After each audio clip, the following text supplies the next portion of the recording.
Salam kerahiman. Hari ini tanggal 28 Agustus. Kita akan baca dari diary 1352 tentang pemeriksaan batin dan 1542 tentang perintah-perintah Allah. Kita mulai ya. Dalam nama Bapa dan Putra dan Roh Kudus. Amin.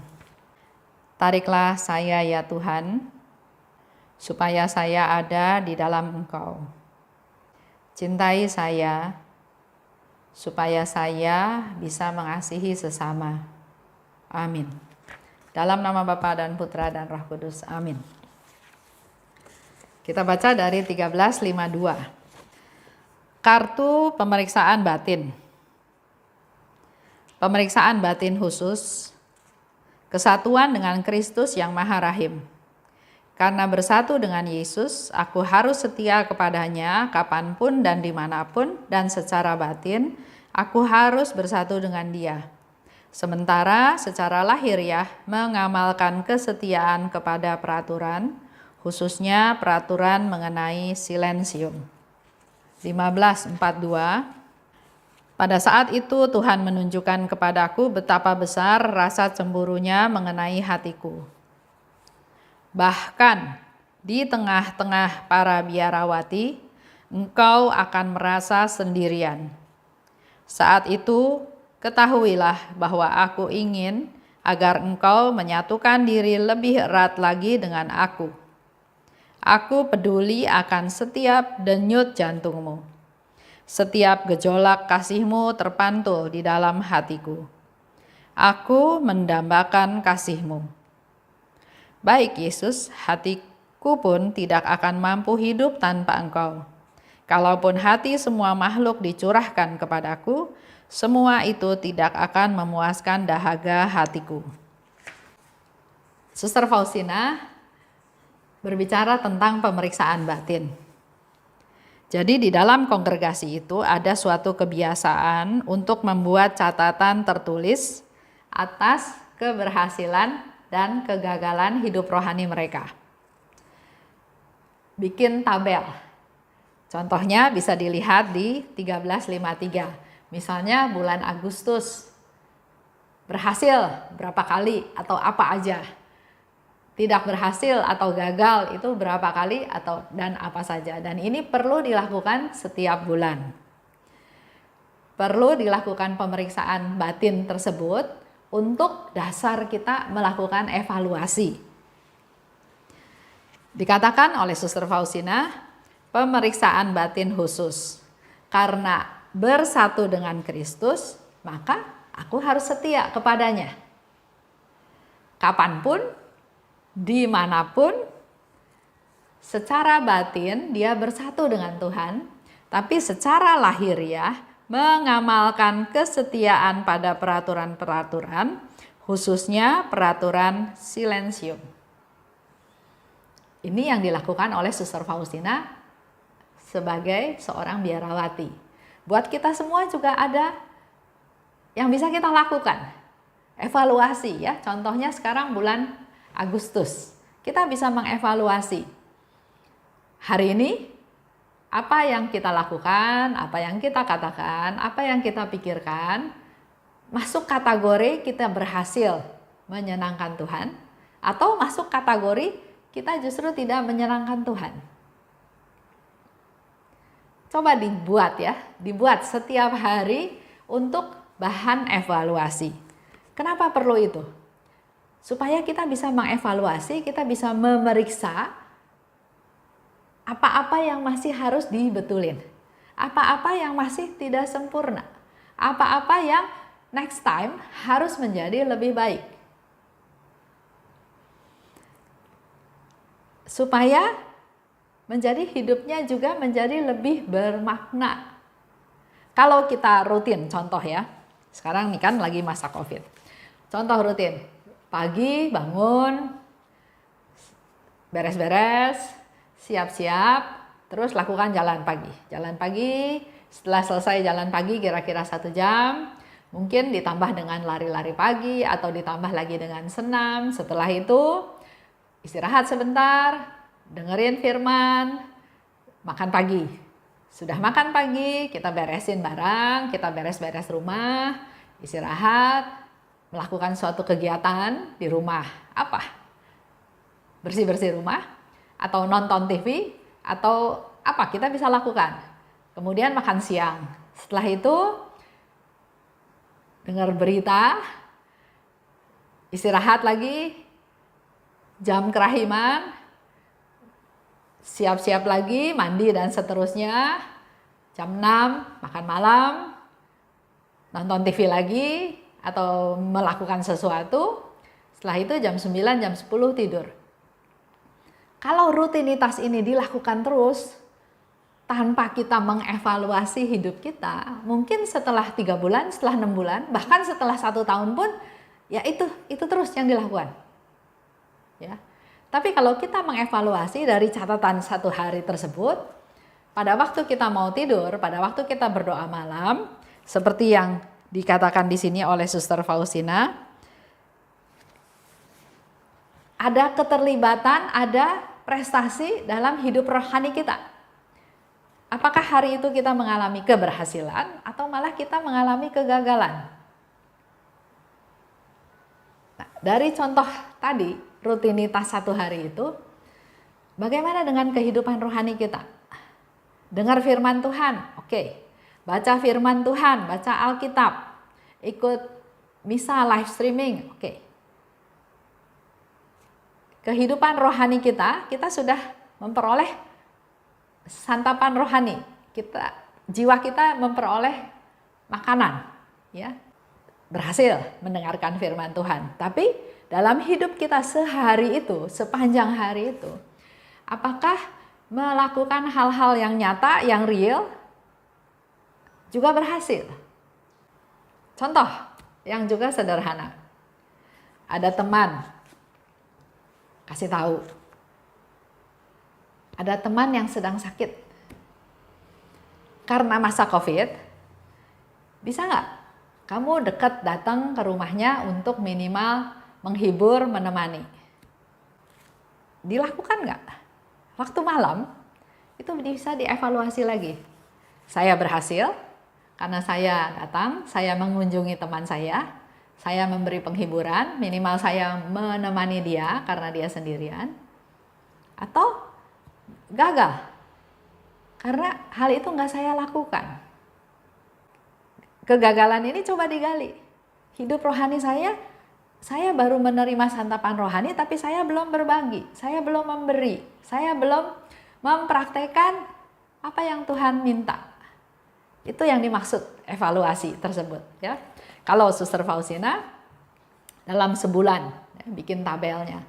Tapi mungkin buat kita kalau saya usul, coba bikin harian. Akhir hari, malam kita evaluasi. Berapa yang kita lakukan berhasil? Berapa yang gagal? Nah, gagal ini sebabnya apa? Oh, karena waktu itu ternyata sudah janji mau pergi, tapi ternyata ada urusan yang lain lebih penting sehingga saya nggak jadi pergi. Oke, itu evaluasi, ya. Nah, setelah itu next step-nya apa yang harus saya lakukan? Apakah just lupain aja? Atau saya tetap punya satu PR, punya tujuan, punya aktivitas untuk mengunjungi dia? Jadi ada langkah konkretnya yang harus kita lakukan. Memang ada skala prioritas. Tapi bukan berarti jadi dilupakan. Kita tetap perlu menyusun rencana untuk ada kunjungan tersebut. Itu salah satu contoh, ya. Lanjut. Pada saat itu Tuhan menunjukkan betapa besar cemburunya mengenai hatiku. Bahkan di tengah-tengah para biarawati, engkau akan merasa sendirian. Saat itu ketahuilah bahwa aku ingin agar engkau menyatukan diri lebih erat lagi dengan aku. Ini kata-kata yang diucapkan oleh Tuhan Yesus kepada Suster Faustina.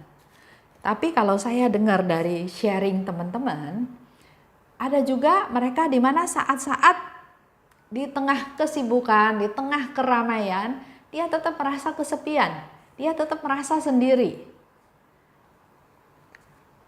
Dengan segala macam aktivitas, kegiatan, dia bilang, saya merasa sendiri, saya kesepian. Nah, ini barangkali bisa jadi masukan buat teman-teman yang waktu itu merasakan situasi seperti itu. Ya, jadi walaupun Suster Faustina ada di tengah-tengah biarawati, dia akan merasa sendirian. Kenapa? Bukan berarti titik sampai di sana. Kita baca selanjutnya. Ternyata Tuhan ingin agar engkau menyatukan diri lebih erat lagi dengan aku. Jadi buat teman-teman, buat kita-kita semua yang pada waktu itu merasakan sendiri, merasa kesepian, bukan titik sepi, terus aduh Tuhan kok saya sepi, Tuhan saya kok sendiri. Tapi ingat apa yang Yesus katakan.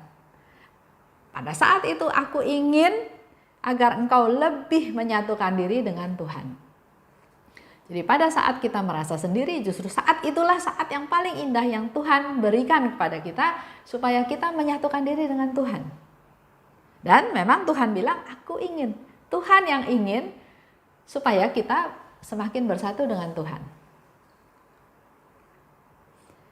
Aku peduli akan setiap denyut jantungmu. Setiap gejolak kasihmu terpantul dalam hatiku. Aku mendambakan kasihmu. Itu yang dikatakan, ya.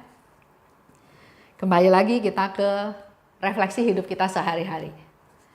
Masa padang gurun. Kita semua mengalami masa padang gurun. Bahkan di masa COVID ini masih ada beberapa orang yang masih merasakan masa padang gurun. Ada yang sudah bisa melihat oase dari padang gurun tersebut. Tapi masih ada yang merasa di padang gurun. Ya. Merasa sendirian, menderita, tidak berdaya, nggak tahu bagaimana masa depannya. Nah, ingat yang Yesus katakan, aku ingin engkau menyatukan diri lebih erat dengan aku. Ini tawaran ya. Tawaran dari Tuhan Yesus. Aku ingin. Yesus yang berinisiatif. Yesus yang ingin lebih dahulu bersatu dengan kita. Oleh sebab itu, kita perlu merespon apa yang diinginkan oleh Tuhan Yesus. Karena Allah peduli, Allah tahu apa yang terjadi dalam diri kita. Allah mendambakan kasih dari kita semua. Dengan kita bersatu dengan Tuhan, kita menunjukkan kasih kita, dan Allah memang mendambakan kasih tersebut. Lanjut ya. Allah mendambakan kasih dari kita semua. Prakteknya kita kasihi sesama. Dengan kita mengasihi sesama, otomatis Allah tahu kasih kita kepadanya. Allah mendambakan kasih kita, kasih dari kita ya. 1. Mari kita sediakan waktu untuk bersama dengan Allah. 2. Melaksanakan firman-Nya, kehendak-Nya.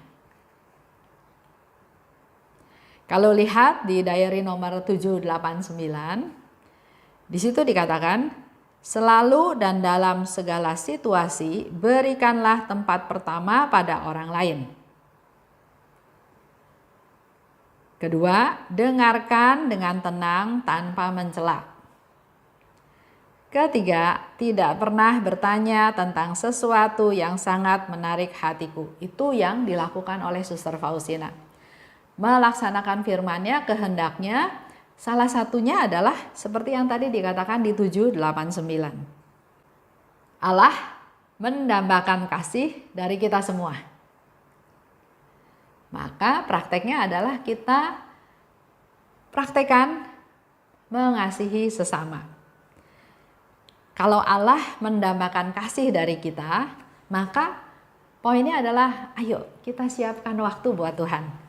Kita sediakan waktu untuk kita bisa berada bersama Tuhan. 2, kita melaksanakan kehendak-Nya. 3, lakukan segala sesuatu dengan dasar kasih. Ya, Tuhan mendambakan kasih dari kita kan. pertama, kita sediain waktu bersama Tuhan. Kedua, kita melaksanakan firman-Nya. Dan ketiga, lakukan segala hal dengan dasar kasih. Kalau kita praktekkan kasih kita kepada sesama, contohnya ya, selalu dalam setiap situasi kita berikan tempat pertama untuk orang lain. Jadi orang lain lebih penting dari kita. Ya. Kedua, kita coba dengerin, jangan celak dia. Ketiga, jangan bertanya tentang sesuatu yang sangat menarik hatiku. Jadi jangan yang jadi fokus bukan saya, tapi tetap dia yang jadi fokus. Itu ungkapan kasih kepada sesama. Kita bisa lihat di diary nomor 789. Kalau kita bicara tentang melaksanakan firman Tuhan, melaksanakan kehendak-Nya, Bapak Ibu bisa lihat di diary nomor 616. Di sana dikatakan, suatu terang aneh yang membuat aku melihat dengan jelas wujud nyata dari kasih kita kepada Allah, yakni melakukan kehendak-Nya. Jadi ungkapan kasih kita kepada Allah itu sangat nyata, sangat jelas, Suster Faustina lihat, yaitu kalau kita melaksanakan kehendak-Nya. Itu aja yang menjadi permenungan kita pada hari ini. Kembali lagi saya mau ajak Bapak Ibu untuk mulai punya pemeriksaan batin. Punya sendiri, nggak usah dikasih lihat ke orang lain. Tapi itulah salah satu cara untuk kita mengevaluasi hidup kita, supaya jangan hidup kita itu dijalanin sehari-hari seperti itu tanpa ada progres dalam hidup rohani kita. Baik, kita tutup dalam doa. Dalam nama Bapa dan Putra dan Roh Kudus, amin. Allah Bapa yang maha baik, terima kasih Bapa atas rahmat-Mu sehingga pada hari ini kami boleh belajar satu hal dari Suster Faustina, yaitu melakukan pemeriksaan batin. Tumbuhkan rasa ingin tahu dari kami juga Tuhan, agar kami melakukan pemeriksaan batin tersebut, sehingga kami bisa tahu aktivitas kami sehari lepas sehari, kapan kami menyenangkan hati-Mu, kapan kami gagal menyenangkan hati-Mu. Hal ini biar menjadi satu evaluasi juga untuk kami, untuk pertumbuhan iman rohani kami. Kami ingin menunjukkan kasih kami kepadamu ya Tuhan, yaitu dengan melaksanakan kehendak-Mu. Dan juga kasih kami kepada sesama, mampukan kami Tuhan untuk menjadikan sesama kami menjadi orang-orang yang lebih penting daripada kami, mengutamakan mereka, tidak mencela atau menyela pembicaraan mereka, dan terutama Tuhan, kami juga mohon rahmat-Mu, bukan kepentingan kami yang menjadi fokus, yang menjadi keingintahuan kami, tapi biarlah kami lebih melayani, lebih ingin mengetahui apa yang menjadi keinginan dari orang-orang sekitar kami. Terima kasih Bapa, dalam nama Yesus kami berdoa dan bersyukur. Amin. Dalam nama Bapa dan Putra dan Roh Kudus, amin. Salam kerahiman.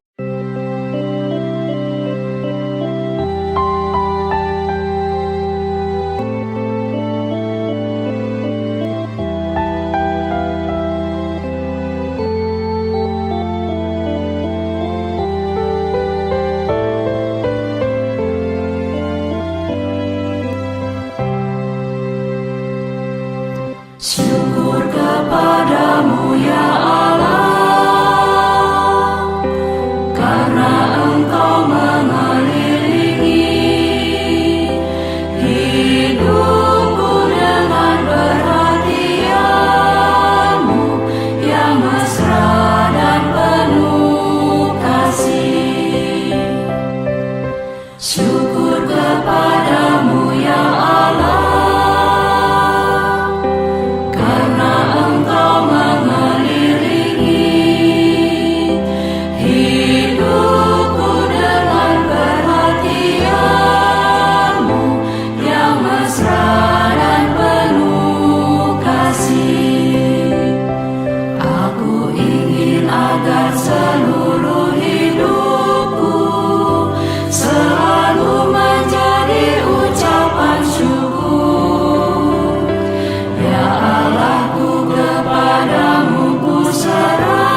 Syukur kepadamu ya Allah, karena Engkau mengelilingi hidupku dengan perhatian-Mu yang mesra dan penuh kasih. Syukur kepadamu ya Allah,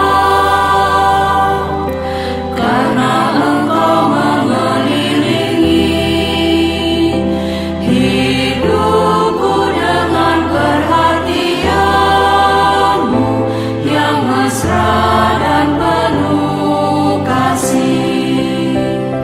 Aku ingin agar seluruh hidupku selalu menjadi ucapan syukur. Ya Allahku, kepadamu ku serahkan seluruh jiwa dan ragaku ini. Syukur kepadamu ya Allah, karena Engkau mengelilingi hidupku dengan perhatian-Mu yang mesra